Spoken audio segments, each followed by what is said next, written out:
Hello and welcome to the new Week in Review. I'm Erik Robey. And I'm Karla Schaffer, and this is the Anne Arundel County Week in Review. Making headlines this week.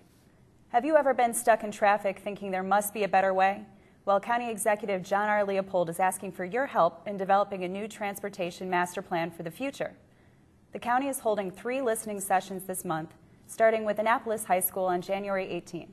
That 2-hour session will be followed by Southern High School on January 20th and Meade Middle School on January 26th. Each session starts at 6 p.m.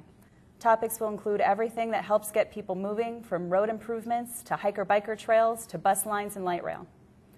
County Executive Leopold said of the study, "In order to remain economically competitive and continue to improve our quality of life, we must constantly strive to increase mobility." The master plan study is mostly funded by a federal grant and will be conducted by a team of consultants. Citizens are welcome to speak in person or submit written comments. You can email your comments to pzbals00@aacounty.org. It has been a very busy week in the area of public health this week, especially when it comes to the disposal of fly ash and how it affects drinking water. County Executive Leopold signed a ban on the coal combustion byproduct this week, the day before the state of Maryland approved a permit for a new dump site in Baltimore City, just north of the Anne Arundel County border. Meanwhile, some researchers are raising concerns about drinking water in the Gambrels area, where an old dump site is located. County Executive Leopold stated, "There can be no greater priority than saving lives, and the disposal of fly ash is a serious public health issue. I continue to urge the state of Maryland and the U.S. Environmental Protection Agency to promulgate stricter regulations and increase monitoring of fly ash." In a memo to the Department of Inspections and Permits, the county executive has directed inspectors to keep a close eye on a proposed project to build a shopping center on top of the Gambrels fly ash site. This week, the Anne Arundel County Fire Department responded to 1,351 calls for service. This included more than 1,038 emergency medical calls and 116 fire calls. This week, a historic Mayo landmark and restaurant suffered severe damage as the result of an early morning fire, and a Glen Burnie man was arrested and charged with making threats to burn his neighbor's house. With us now to tell us more about these incidents is Division Chief Michael Cox of the Anne Arundel County Fire Department. Chief? Thanks, Karla. Around 5:37 a.m. in the early morning hours of Friday, December 30th, 2010, Anne Arundel County firefighters responded to a reported building fire at the Old Stein Inn located at 1143 Mayo Road in the Edgewater, Mayo area of the county. The first unit to arrive on the scene reported fire coming from the roof area of a 2-story wood-frame restaurant and bar facility. At that time, additional resources were immediately requested and an exterior fire attack was initiated, utilizing elevated master streams from fire department ladder trucks to knock down the heavy body of fire in the roof area of the building. In all, it took more than 60 firefighters from Anne Arundel County, Annapolis City, and the Naval Academy about an hour to bring the 3-alarm incident under control. Since this incident was located in an area of the county not serviced by fire hydrants, water utilized for the firefighting operations was initially brought to the scene by fire department tanker trucks. However, firefighters were quickly able to establish an uninterrupted water supply by stretching 2 2,000-foot hose lines between the fire scene and a marina located on Ramsey Bay. Fire engines at the marina were able to draw an unlimited amount of water from Ramsey Bay, where it was pumped through the hoses to the units operating on the incident scene. The business was closed at the time of the incident, and no firefighters were injured fighting the blaze.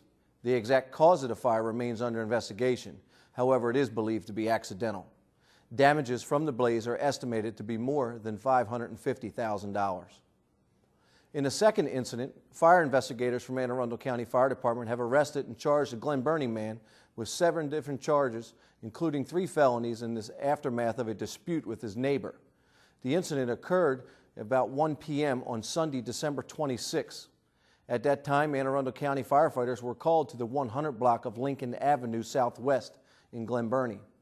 When firefighters arrived, they found a dispute between neighbors. County fire investigators and county police were requested and responded to the scene. It was determined that the incident was related to an ongoing dispute that had escalated to threats to burn a residence with an improvised incendiary device. The suspect, 47-year-old Martin Fleming of 114 Lincoln Avenue Southwest, was taken into custody and transported to Eastern District Police Station for processing. Mr. Fleming was also subsequently taken to Baltimore Washington Medical Center, where he was admitted, and upon his release on Monday, January 3rd, an arrest warrant that was prepared by county fire investigators was served by Anne Arundel County Sheriff's deputies, charging Mr. Fleming with the following: the threat of arson, attempted arson in the first degree, the manufacture, possession, distribution of a destructive device, reckless endangerment, and possession of an explosive incendiary material with the intent. It should also be noted that Mr. Fleming has an extensive criminal history of violence with 50-plus cases in the court system. Karla? Thank you, Chief. Eric, if you're one of those people who still hasn't gotten around to taking down that Christmas tree, the Department of Public Works wants you to know that they stand ready to recycle it for you. You can just leave your tree at the curb on recycling day, but please remember the following tips. Remove the tree stand, metal ornament hangers, and all decorations, including lights, tinsel, and garland. Large trees should be cut in half if possible so they can fit in the truck. Christmas trees should be at the curb before 6 a.m. You can also take them to one of our convenience centers to be included with the yard waste. Christmas trees are chipped into mulch, a valuable soil covering. Well, Karla, my tree was artificial, and I took it down last night, so all is well in the Robey household as far as trees are concerned. That's good. Mine was real. I got it from the volunteer fire department in our county. Great. But I have not yet taken it down. I want it for one more week. One more week? I'm still watering it. Watch out there. Well, business was booming at the Department of Inspections and Permits Permit Application Center last month with a whopping, get this folks, 3,186 applications in the month of December. That's a 400% increase over the same period last year. Why'd that happen, you ask? Well, it's simple. We had a new impact fee that goes into effect this month that forced developers to pay for new development, not taxpayers. County Executive Leopold proposed this change and specifically created a grace period to implement the new fees.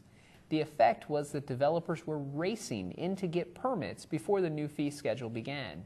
And in turn, we should see a lot of new construction projects going forward shortly, which means new jobs. The result will be more construction jobs becoming available, and we sorely need jobs in this difficult economy. Well, Karla, one thing that we did not mention in the stories this week was a big incident that happened yesterday, Thursday. Multiple mail bombs sent to state agencies. Thankfully, no one was seriously injured. Right. A few people singed their fingers. But this brings up, as working for the Department of Emergency Management, this brings up an important issue. We can never become complacent. That's right. When we become complacent, that's when things happen. But with emergency management, what advice do we have for residents out there? Yes, well, luckily at those state buildings, all of the mail was quarantined. But for individuals out there, if you suspect a suspicious package, our advice would be to contact the appropriate authorities, police and fire, and they'll dispose of it accordingly and safely. Absolutely. Well, complacency. Do not get complacent. It's still a dangerous world we live in, folks. That's right, Eric. Well, there's more Week in Review to come. Take a look at our community calendar to see what's happening around the county. We'll be right back.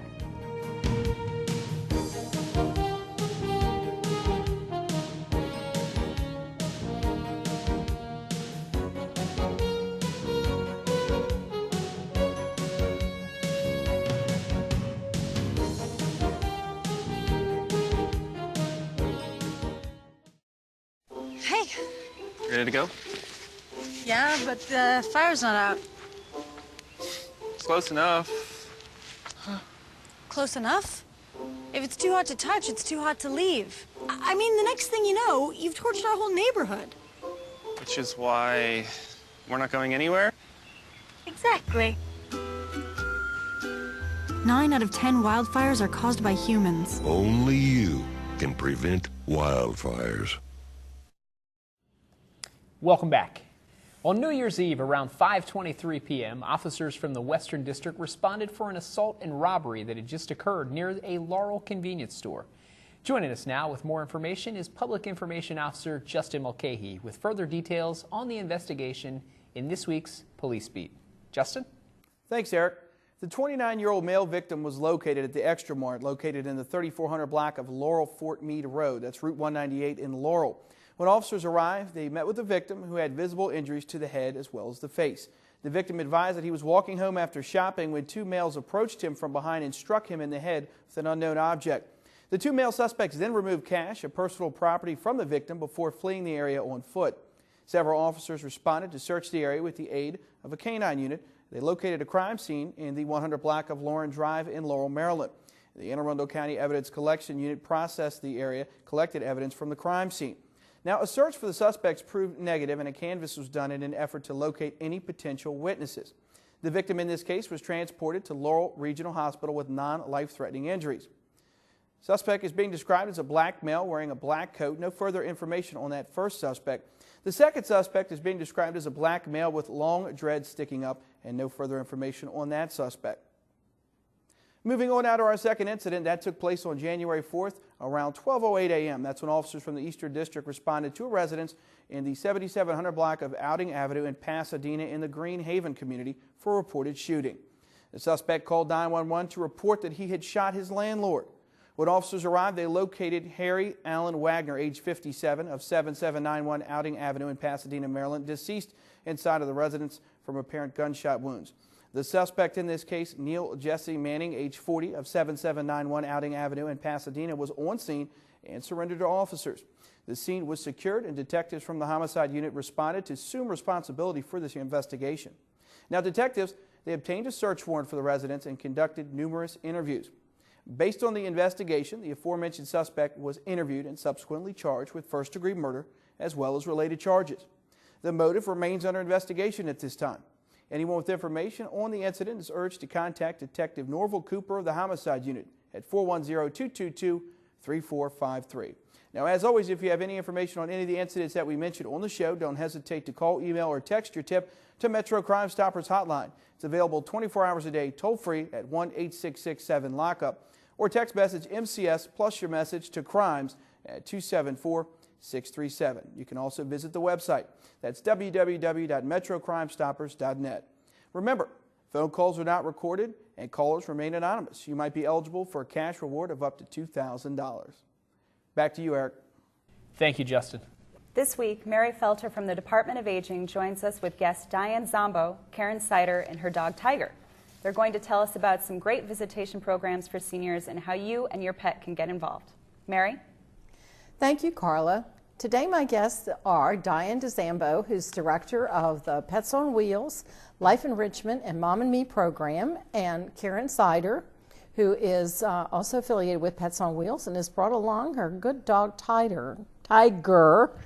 Doesn't look like a tiger, but thank goodness, to tell us a little bit about the Pets on Wheels program and the other parts of the program. Welcome to Week in Review. Thank you, Mary. We're happy to be here. I know that it's the new year and that some people are beginning to think about volunteering and what can they do to help others in this coming season. And I know you have some orientations coming up, so I thought maybe you could tell us a little bit about all of your programs. Number one, it's a long name, Pets on Wheels, Life Enrichment, Mom and Me. Tell us a little bit about Pets on Wheels first. Surely. Pets on Wheels, well, first of all, the program, Pets on Wheels, Life Enrichment, Mom and Me, is just a single visitation program.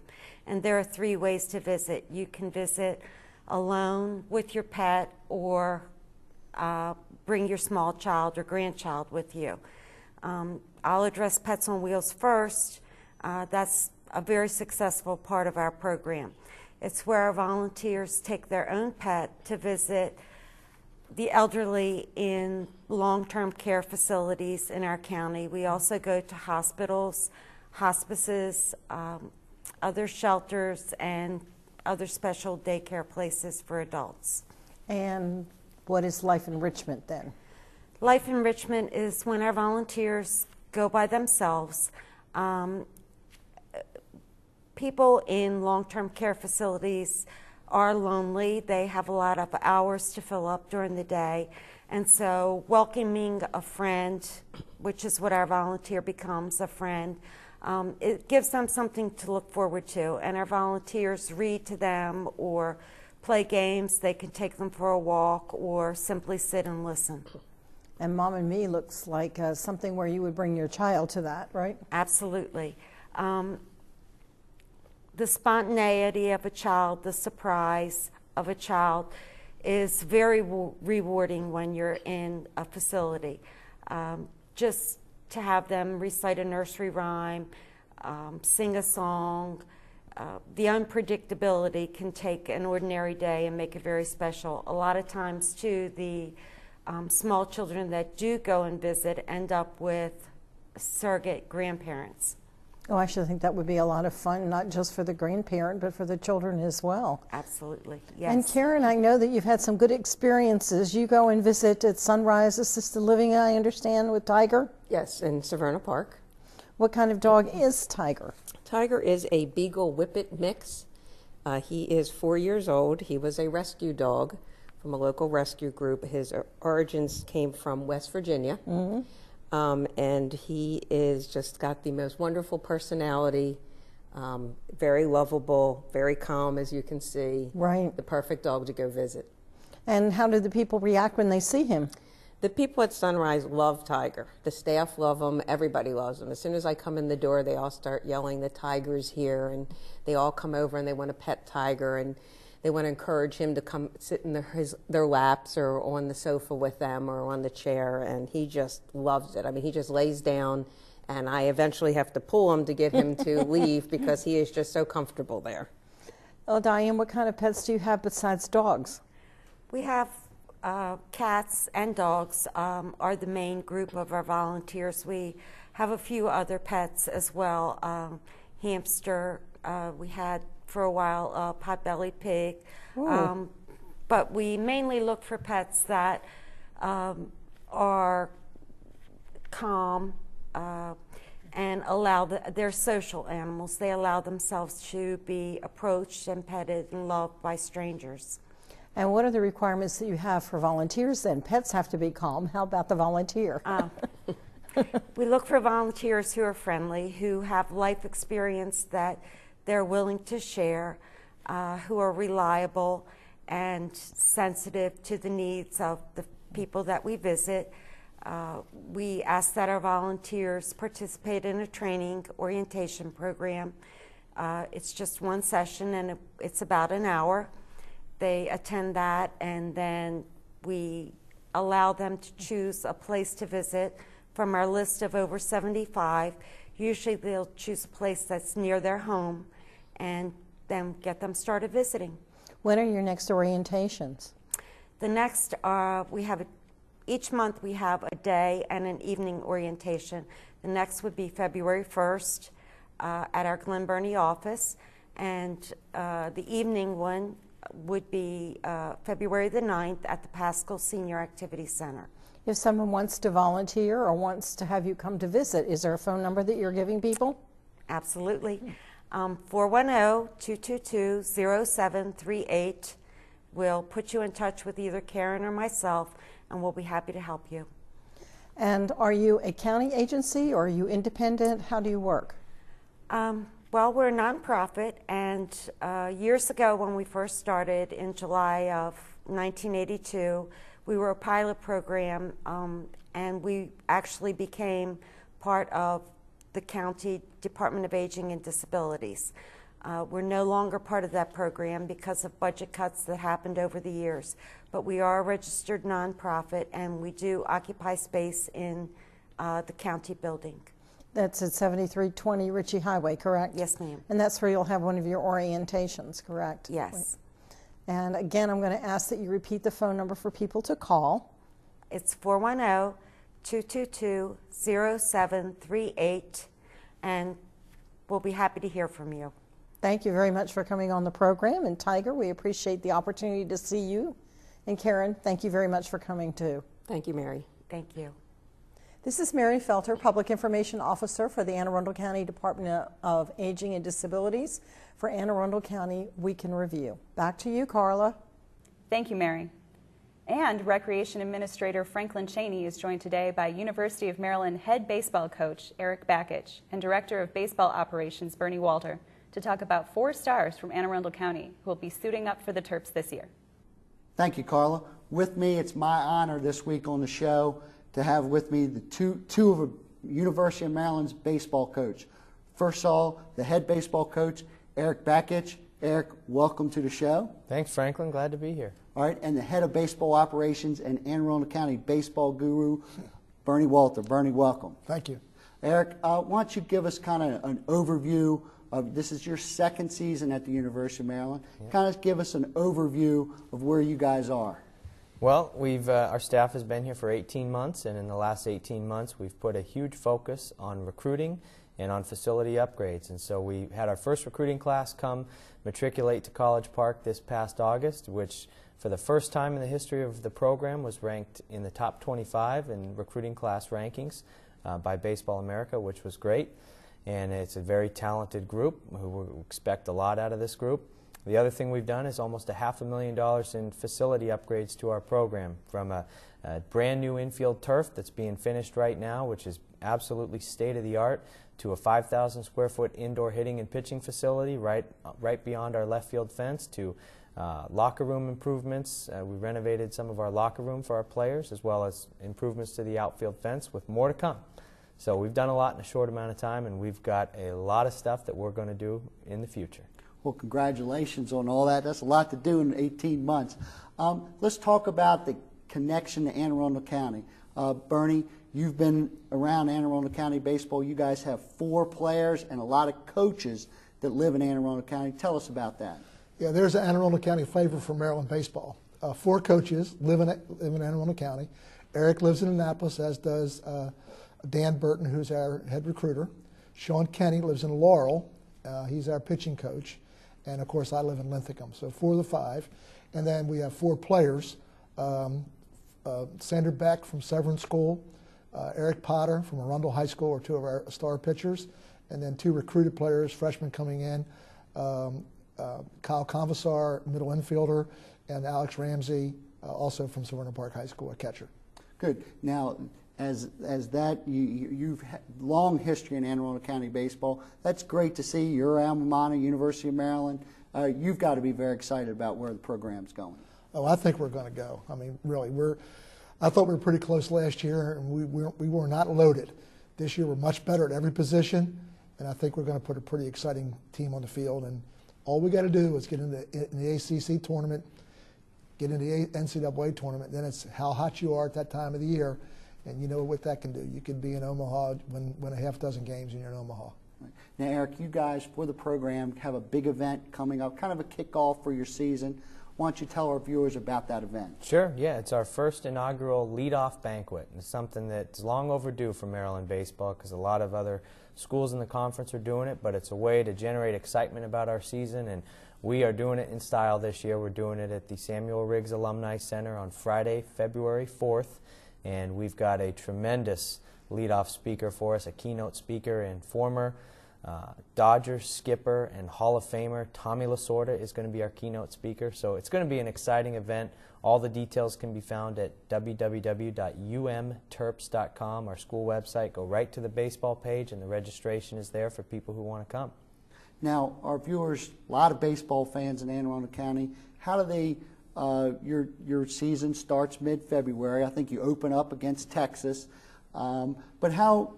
Give us a clue of, or give us an idea on getting tickets and how that all works. Yeah, we're going to be announcing, I'd say here in the next couple of weeks, our season ticket packages are going to go on sale. College baseball games are very reasonable anyways, because we want families, we want young kids to be out there. The atmosphere is very similar to a minor league game, so we're going to be doing a lot of promotions, a lot of giveaways, make it very entertaining. It's baseball, sometimes it needs a little excitement during the game, because it can get a little slow. So we're going to make sure that there's a commitment to that, so families and young kids can enjoy themselves. The tickets will be on sale soon.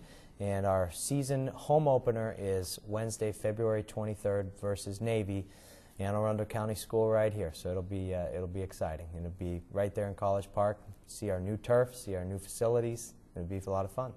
All right, well, gentlemen, I appreciate you taking your time to be out here today. Best of luck. I see great things coming out of the baseball program at University of Maryland, and I appreciate you guys being on the show today. Thank you. Thank you, Franklin. All right, Recreation and Park Spotlight, a good one this week. Karla, back to you. Thank you, Franklin. Well, I got some good off-camera information. I hear you're a pretty big music fan, Karla. I am. I am. So I luckily come from a musical family. So time for quiz, because I'm not. Okay. I'm about, playing the table drums is about the best I do when it comes to music. But I understand we're going to talk about the Battle of the Bands coming up here for our final segment today. The Beatles. I understand you're a big Beatles fan. I am a big Beatles fan. And the only Beatle I know is this guy Ringo Starr, and I just remember that name. But there's a lot of other Beatles. Do you know what he played? The drums. That's right. Yeah, Good look job. at that. And he was a pretty good drummer, wasn't he? He was a good drummer. Yeah. He replaced their original I drummer. know a little bit. Now, if it's sports, I know it. Music, no, not so much. But who are some other Beatles? I mean, the only one I know is Ringo Starr, but weren't there different Beatles that came and went and they... There were a couple of Beatles before the final four: Paul McCartney, John Lennon, Ringo Starr, and George Harrison. Pete Best and Stuart Sutcliffe were Beatles as well. So what happened to them?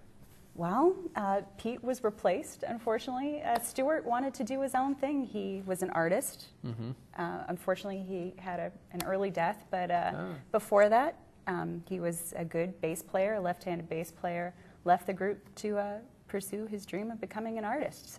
So in your musical opinion, Karla, yes, is there a group out there today that would compare to the 1960s icon, the Beatles? I don't think there is. Really? But maybe some of our local bands are the future of You're right. Of music. And that's our last segment. So it's Yeah. a great segue into our last segment. Finally this week, folks, those Beatles, when they started as teenagers back in the 1960s, they had a bassist named Stuart Sutcliffe. Few could guess at that time that they would become a worldwide phenomenon and change rock and roll forever. Anne Arundel County's own homegrown talents will showcase their skills in the hopes of becoming the next big thing later this month. 11 bands representing 10 high schools will take the stage at Maryland Hall in Annapolis to duke it out. The show is on January 29th at 5 p.m., and a familiar face to the show, Logan Nyman, will be performing with his band, Wasted Location, a winner from South River High School. Here, they are rocking out a big crowd at the school in November.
And my alma mater, Chesapeake High School, is the only high school in the county that doesn't have a band in the contest this year.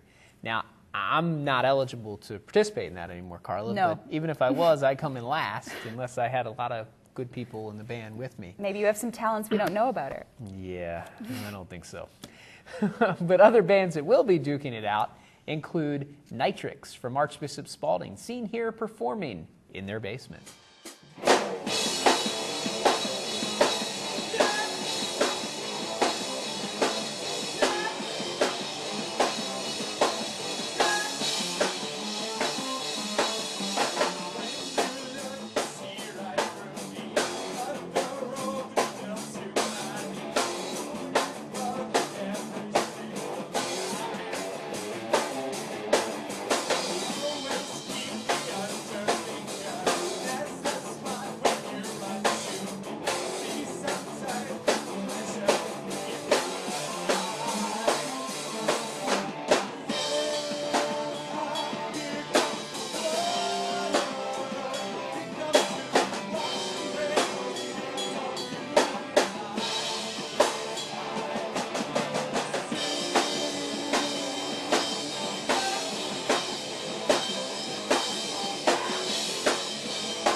Tickets are available for the bands at East of Maui Board Shop at Festival at Riva, Music and Arts Center in Severna Park, or you can go online to www.facebook.com/AA Tickets will be on sale between now and the show for only $12, or you can buy them at the door for $15.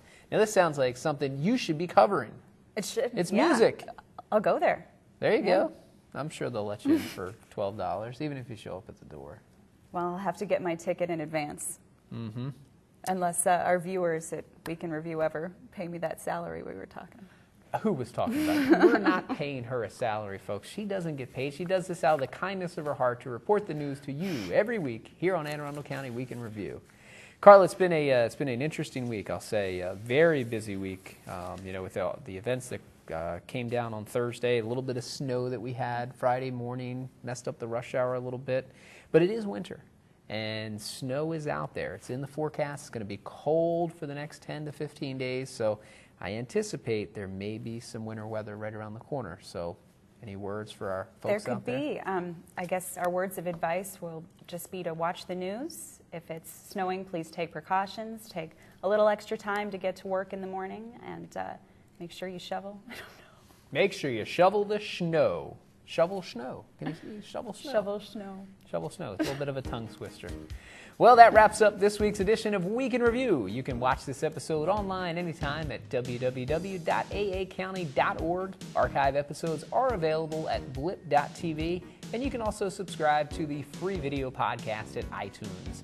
Please tune in again next week for more highlights and news from around the county, and we'll see you next time.